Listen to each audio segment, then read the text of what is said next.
Everyone carries a shadow, and the less it is embodied in the individual's conscious life, the blacker and denser it is.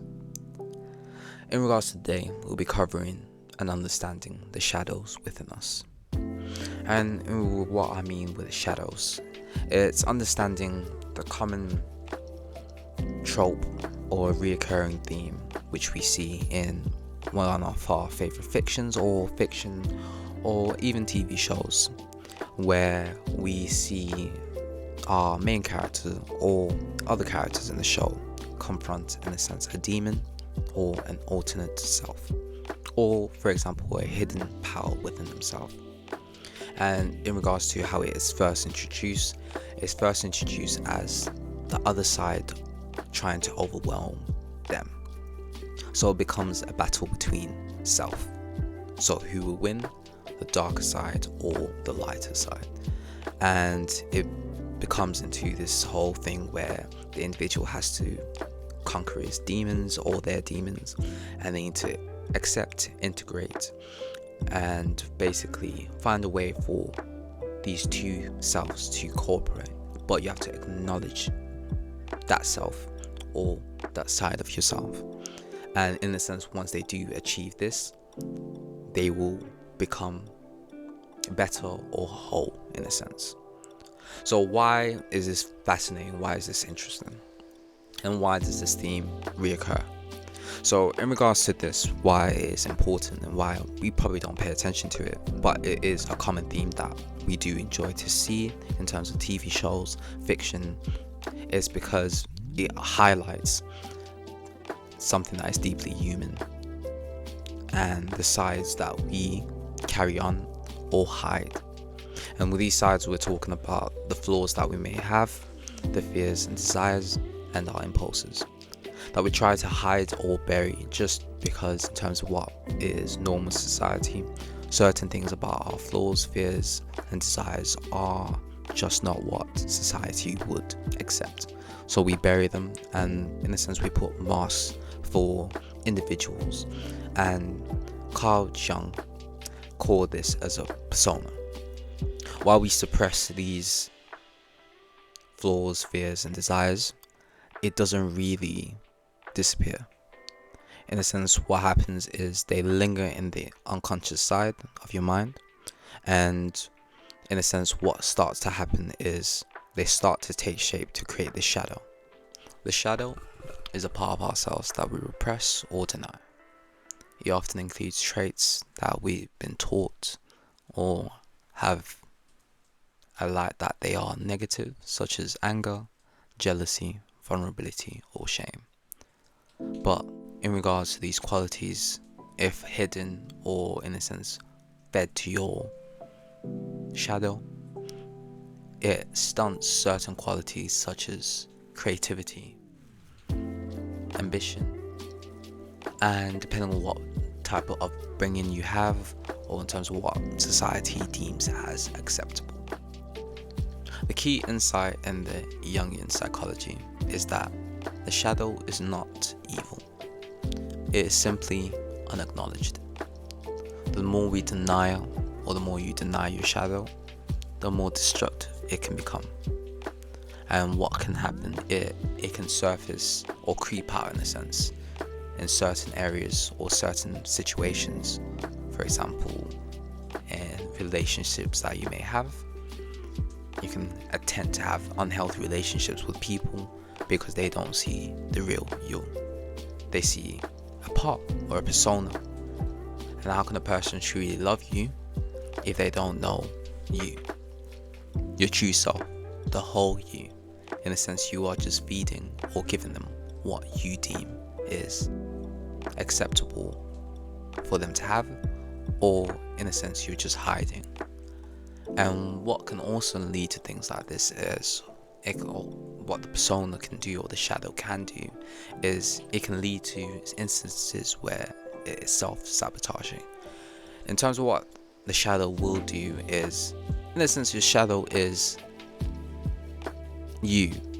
However, the more you deny it, the more it comes out to get your attention in the most unlikely or worst places, because in a sense it is a part of you that's craving for attention, and the more you refuse to give it attention or acknowledge that it exists, it will in a sense try to self-sabotage and show you, or show the society, that I am not, or you are not the person that you deem to be. So in a sense you are battling yourself just because you don't want to accept who you are, or what you are, which is yourself, is a part of yourself that you need to acknowledge and take in consideration. And rather it becoming a thing that you hide, you can confront it, integrate parts of your shadow, and in a sense you can become whole, authentic, and just be yourself. In terms of what shōnen anime, it highlights through certain things such as inner demons and hidden powers. Said individualism is the journey of becoming whole by reconciling the parts of ourselves that we fear the most. In terms of where have we seen shadows in shōnen anime, in terms of the first one you can think about is Naruto and the Nine-Tailed Fox. I think that relationship where we see that the shadow was suppressed for so long, and you could see the outbreaks and the destruction that it could cause without being acknowledged. And it's a part of Naruto that he didn't want to let out, and ultimately we saw the side of Naruto that is there but is suppressed. And the thing is, once Naruto realized that I can't suppress this any longer, there needs to be a relationship. I need to acknowledge this shadow. I need to acknowledge the Nine-Tailed Fox. It ended up being a relationship where they understood and acknowledged each other, ultimately befriending one another. And this goes on with Jung's insight on the shadow. The shadow must be acknowledged. It cannot be repressed. It needs to be acknowledged to unlock its hidden energy. And ultimately we see that. And then that's how we see Naruto become who he is, Hokage, and in terms of his battles, grow stronger in strength, because it is him and his shadow working as one. They are one at the end of the day. And another one that I thought of when I was doing this video, it's Vegeta. In terms of Vegeta's, this is why I say, in terms of your shadow, it's different. Everyone's shadow is different. And for example, when you look at Vegeta, you say, what is his shadow? What is it? It doesn't make any sense.